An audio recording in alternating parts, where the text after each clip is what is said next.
भारत।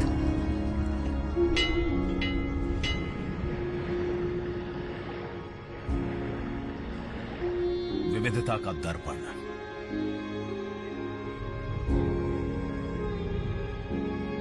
एकता की मूरत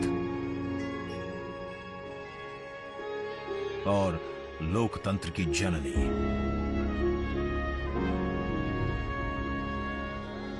यहां गणतांत्रिक व्यवस्थाओं के उदाहरण हैं वेदों में,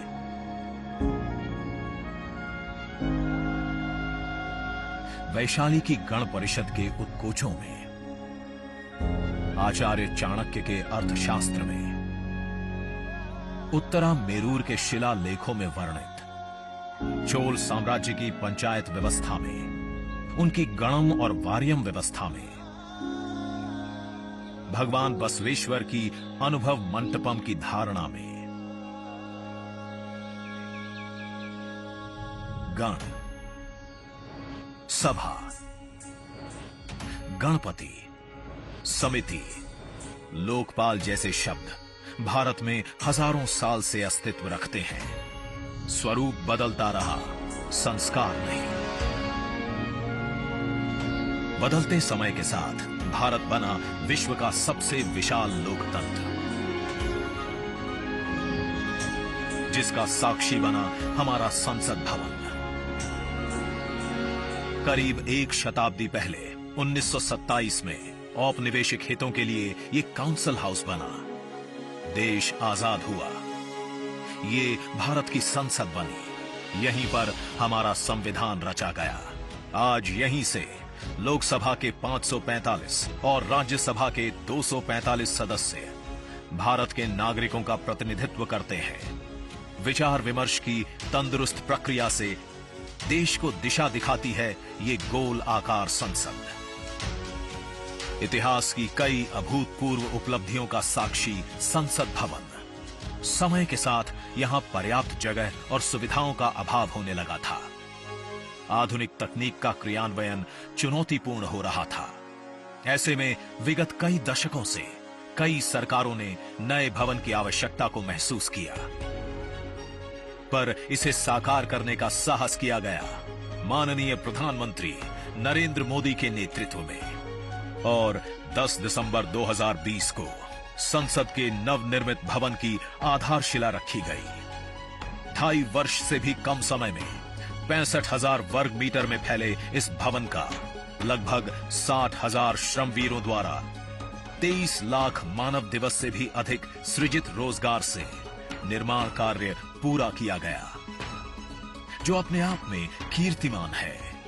भारतीयों द्वारा भारतीयता के विचार से ओतप्रोत भारत के संसद भवन के निर्माण का शुभारंभ हमारी लोकतांत्रिक परंपराओं के सबसे अहम पड़ाव में से एक है।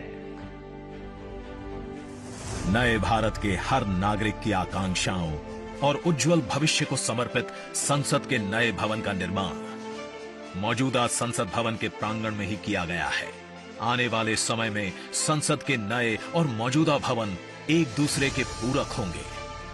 इस भवन में प्रवेश के 6 द्वार हैं, जो भारतीय सभ्यता के अनुसार प्रकृति को अपनी कृतज्ञता व्यक्त करते हैं। मकर और हंस यानी जल को नमन, शार्दुल और गरुड़ यानी नभ को नमस्कार, अश्व और गज यानी थल को प्रणाम।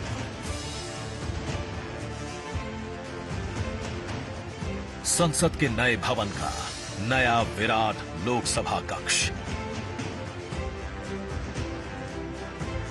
जो राष्ट्रीय पक्षी मोर से प्रेरित है।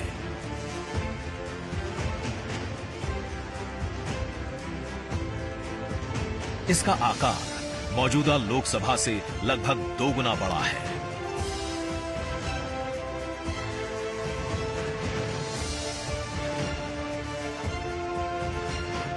नया राज्यसभा कक्ष राष्ट्रीय पुष्प कमल से प्रेरित है।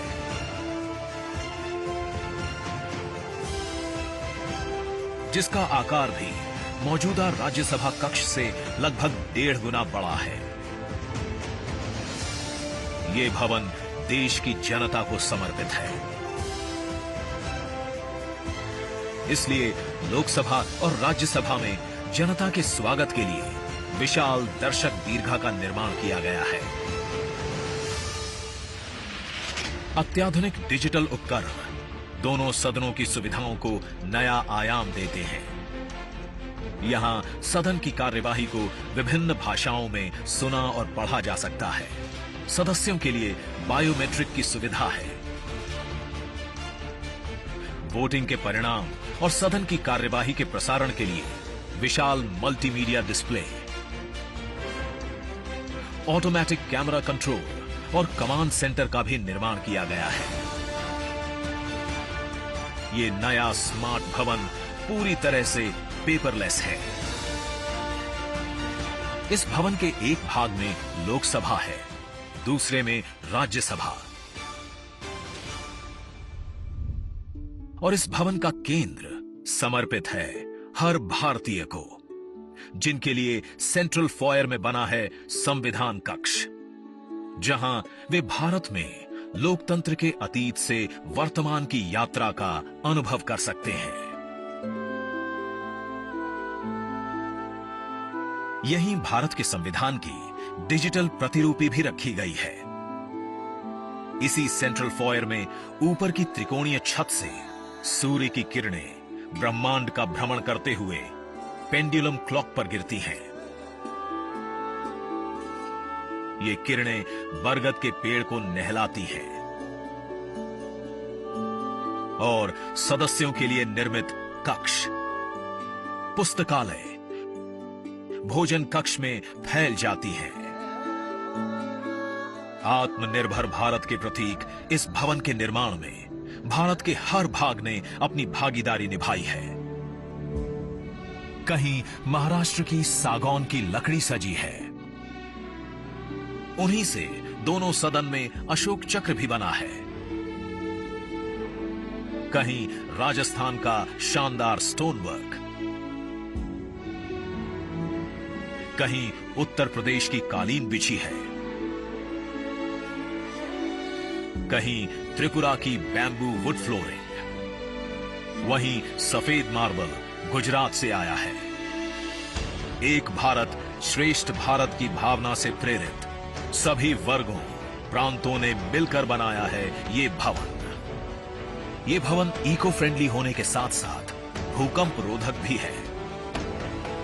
1700 से अधिक दरवाजे, खिड़कियां हैं। 3.5 किलोमीटर लंबे बिल्डिंग कॉरिडोर्स हैं। ये भवन विकास और विरासत का अद्भुत संगम है। एक तरफ यहां सुरक्षा और सुविधा के लिए स्मार्ट फीचर्स और स्मार्ट एक्सेस की व्यवस्था है, वहीं भारत की प्राचीन कलाओं का अद्भुत एकीकरण भी है। तो नया भवन आत्मनिर्भर भारत के निर्माण का गवाह बनेगा। पुराने संसद भवन में देश की आवश्यकताओं की पूर्ति के लिए काम हुआ, तो नए भवन में 21वीं सदी के भारत की आकांक्षाएं पूरी की जाएगी। नए भारत के आत्मविश्वास को बढ़ाता, विकसित भारत के संकल्प को गति देता, ये है हम भारतीयों का संसद भवन।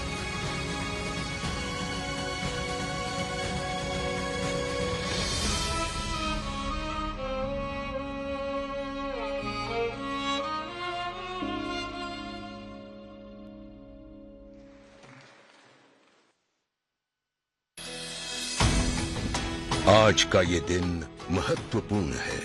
माननीय प्रधानमंत्री श्री नरेंद्र मोदी ने एक नया इतिहास रचा है। पूर्व की कई सरकारों ने नए संसद भवन की आवश्यकता पर चर्चा की थी। माननीय प्रधानमंत्री ने इस पर विचार किया और नए भारत के निर्माण की अपनी दूरदर्शिता के साथ उन्होंने नए संसद भवन का निर्माण कराया, जो हमारी विरासत और परंपराओं को आधुनिकता से जोड़ती है। साथियों, नए संसद भवन का निर्माण नूतन और पुरातन के सह अस्तित्व का उदाहरण है। ये नई संरचना लगभग 59,000 श्रम वीरों के योगदान से बनाई गई है। माननीय प्रधानमंत्री ने राष्ट्र की ओर से उनका आभार प्रकट किया है।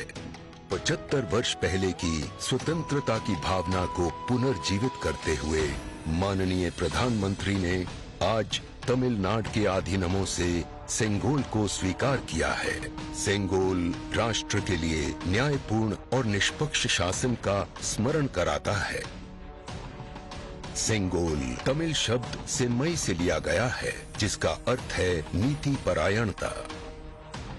इसके शीर्ष पर न्याय के प्रतीक पवित्र नंदी अपनी अचल दृष्टि में विराजित हैं। ये वही सेंगोल है जिसे श्री जवाहरलाल नेहरू ने 14 अगस्त 1947 की रात को थिरुवावडथुरई आदीनम से एक अनुष्ठान के माध्यम से स्वीकार किया था, जिसका आयोजन भारतीय सभ्यता के अनुसार किया गया था। उसके बाद इस पवित्र सेंगोल को यथोचित सम्मान और स्थान न मिल सका जो मिलना चाहिए था। कहानी मुड़ती है तमिलनाडु के कांचीपुरम की ओर, जहां पूजनीय कांची मठ का आसन है। 15 अगस्त 1978 मठ के 68वें प्रमुख परम पावन श्री चंद्रशेखरेंद्र सरस्वती स्वामीगढ़, जो महापेरियवा अर्थात प्रबुद्ध ज्येष्ठ के रूप में जाने जाते हैं, वे सेंगोल वृतांत को स्मरण करते हुए अपने अनुयायी डॉक्टर आर सुब्रमण्यम से इसका वर्णन करते हैं, जिसे उन्होंने अपनी किताब में स्थान दिया है। महापेरियवा ने बताया कि स्वतंत्रता दिवस के अवसर पर सेंगोल ने एक महत्वपूर्ण भूमिका निभाई थी। हमारे इतिहास की किताबों में यह तथ्य अवश्य होना चाहिए था, लेकिन गत कई वर्षों में कहीं भी इसका उल्लेख नहीं किया गया है।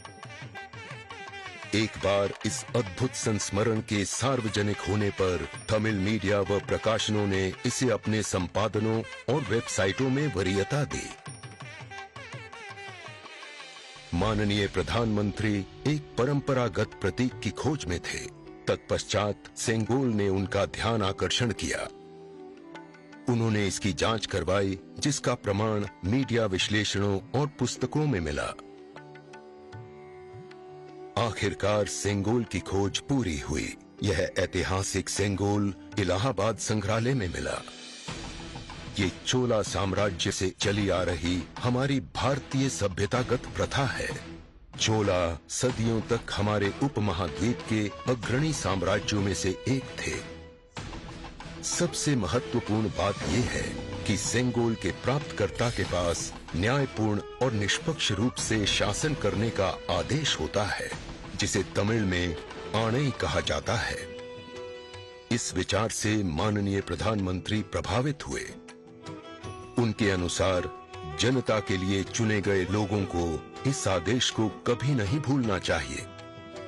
उन्होंने यह निश्चय किया कि इस अद्वितीय प्रतीक को अमृतकाल के प्रतिबिंब के रूप में अपनाया जाना चाहिए, ताकि राष्ट्र अनंत संभावनाओं से परिपूर्ण रहे। सेंगोल को आज सुबह संसद में उसके सुयोग्य स्थान पर स्थापित किया गया। यह सभी के लिए भारत सरकार के न्यायपूर्ण और निष्पक्ष शासन के अटूट संकल्प का स्मरण कराता है। इस दृढ़ता के साथ भारत विश्व गुरु के रूप में अपना यथोचित स्थान ग्रहण करने की ओर बढ़ रहा है।